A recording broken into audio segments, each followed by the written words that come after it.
ইসলামের নামে সমাজে বিশৃঙ্খলা চলছে এখনো। ইসলামের নামে বলছি কারণ আসলে যা ঘটছে সেটা ইসলাম কখনো সমর্থন করে না, এটুকু বোঝার বেসিক জ্ঞান আমাদের নিশ্চয়ই আছে। বাউলদেরকে নিয়ে একটা ঘটনা ঘটছে, আমরা খেয়াল করেছি কিছুদিন আগে জনাব আবুল সরকারের বিরুদ্ধে ধর্মদ্রোহিতার অভিযোগ আনা হয়েছে, সেটা নিয়ে মামলা হয়েছে, তিনি গ্রেফতার হয়েছেন। তার এই সিদ্ধান্ত আদালত নিক তিনি সেটা করেছেন নাকি করেননি। কিন্তু সেটাকে কেন্দ্র করে যখন কিছু মানুষ প্রতিবাদ করে, আমাদের সমাজে এটা হয় যে এই প্রতিবাদ করা যায়, কাউকে গ্রেফতার করা হলে তার অনুসারীরা, সেটা রাজনৈতিক হোক বা অন্য কোনো ক্ষেত্রে হোক, মানববন্ধন করেন, মিছিল করেন, এগুলো আমাদের খুবই ট্রেন্ড, সেগুলোর হামলা এবং সেটা চলছে এখনও।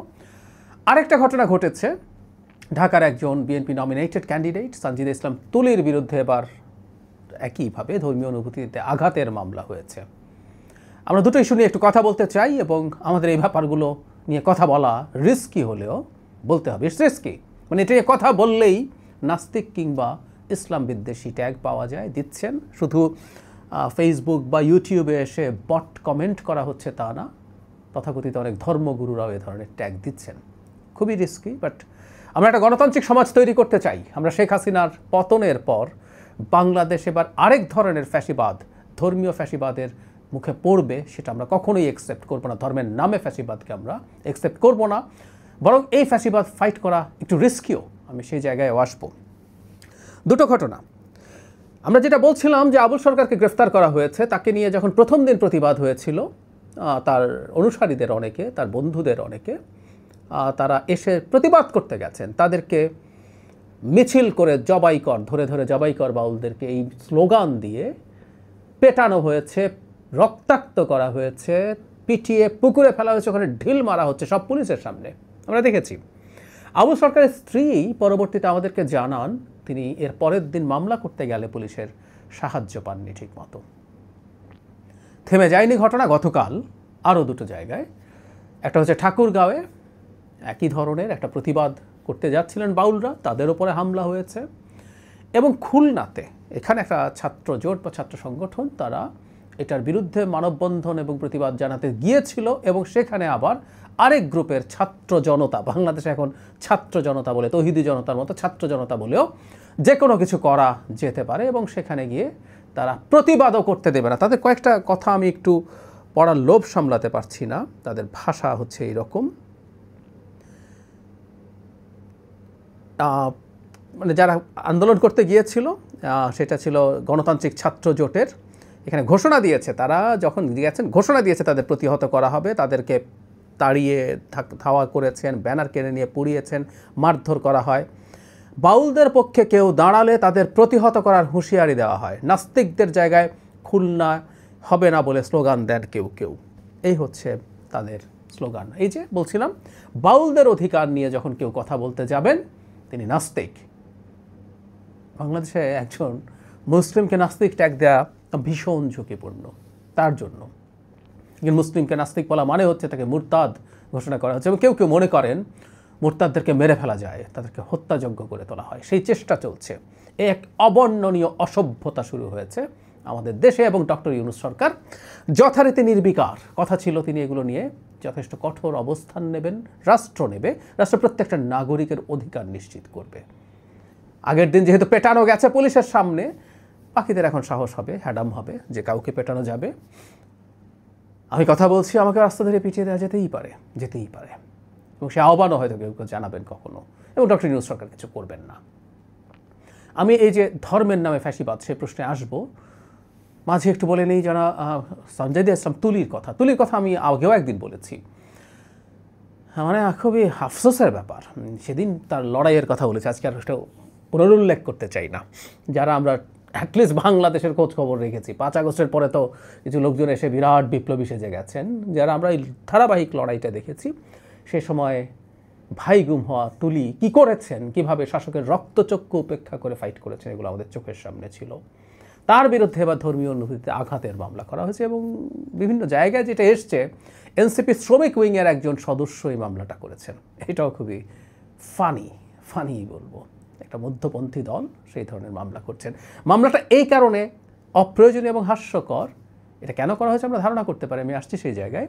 হাস্যকর এই কারণে যে তুলি যা বলেছেন এটাকে যারা শুনেছেন তাদের কাছেও এটা খুব বেশি অফেন্সিভ অনেকের কাছে মনে হয়নি, আমি দেখলাম লিখছেন। কিন্তু সবচাইতে জরুরি কথা, তুলি অল্প কিছু সময়ের মধ্যেই ফেসবুকে স্ট্যাটাস দিয়ে ব্যাখ্যা দিয়েছেন এবং অ্যাপোলোজাইজ করেছেন।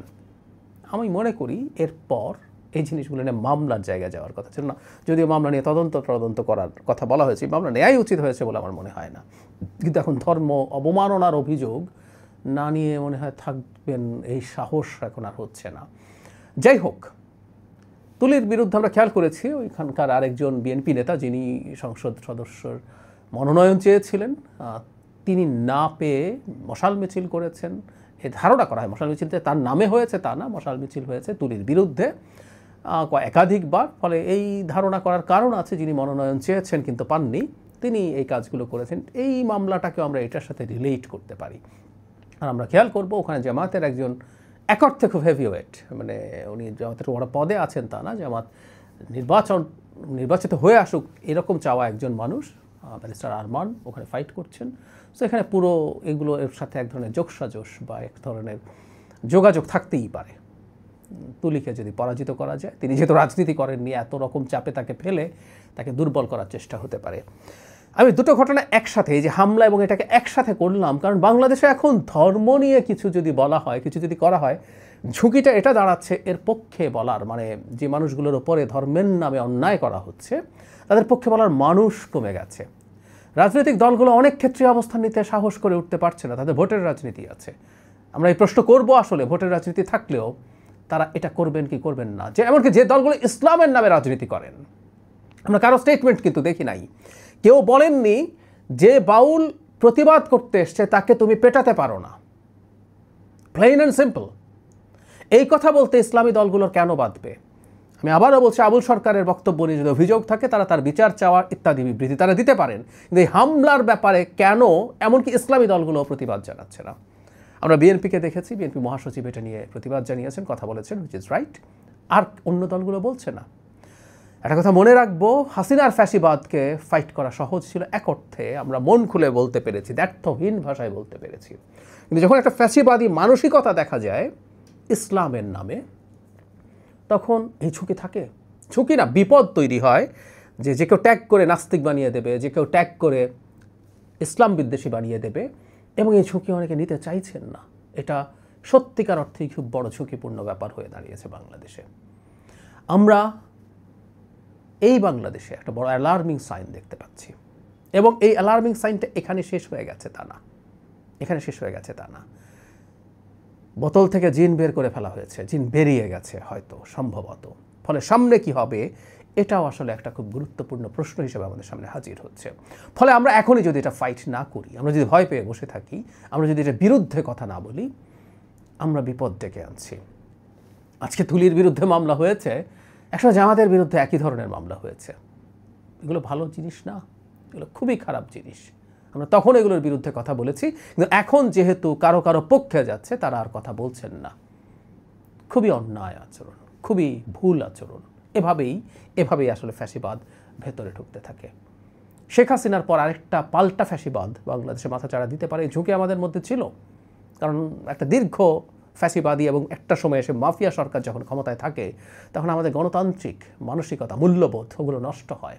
আমরা আমাদের অজান্তেই খানিকটা ফ্যাসিবাদী হয়ে উঠি, বা অনেক ফ্যাসিবাদী হয়ে উঠি। আমরা শেখ হাসিনাকে সরাতে চাই আসলে তার জায়গায় আমার ফ্যাসিবাদী মানসিকতাটাকে এস্টাবলিশ করার জন্য।